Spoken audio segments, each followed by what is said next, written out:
Hi, my name is Michael Anthony Page, otherwise known as Chef Michael M. I want to take this time to thank all of the people that have supported me over the years through all of the events and endeavors that I've tried to get you to come to support me through my journey after finding out what my passion was, and my passion is food.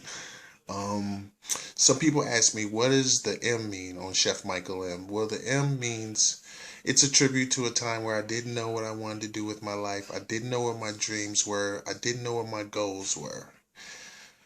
Well, 10 years ago, I decided to move from Detroit to New York City.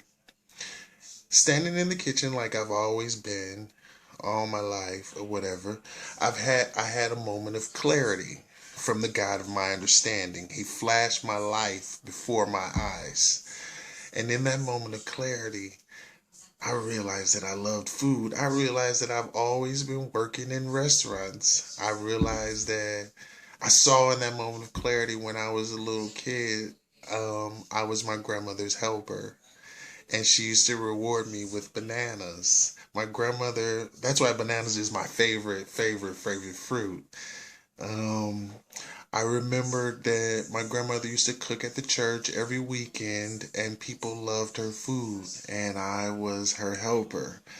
I remember also in that moment of clarity when my auntie, she made barbecue sauce from scratch. And I remember that wowed me. I was like, wow, you made barbecue sauce from scratch. And I remember as coming up as a child, as a young adult, wanting to cook the family food and change the recipes and add my own flair to it. Well, 10 years ago, I moved to New York, and after that moment of clarity, I did whatever I had to do to get myself into kitchens. And New York has some of the best restaurants in the country.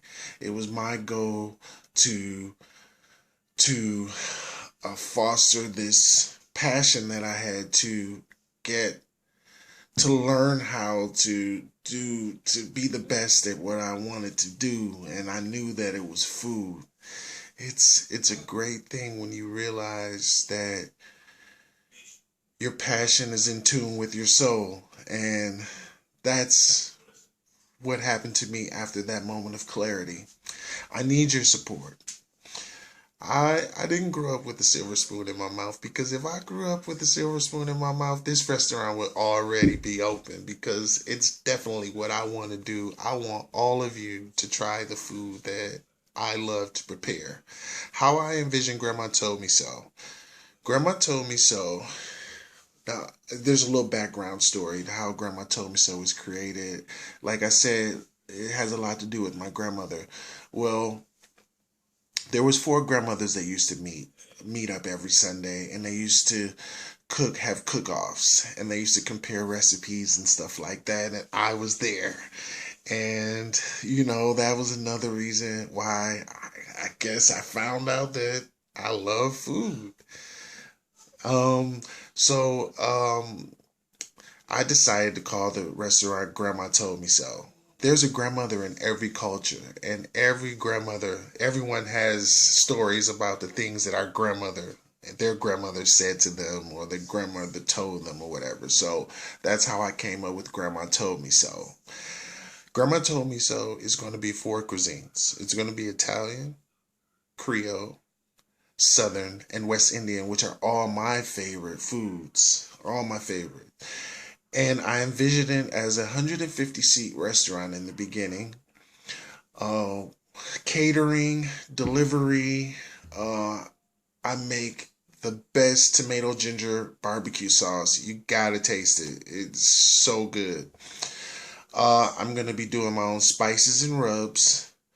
There's gonna be a live stage, because I'm a creative guy and I love the arts. There's going to be a live stage. I want to have live stage plays. I want to have spoken word.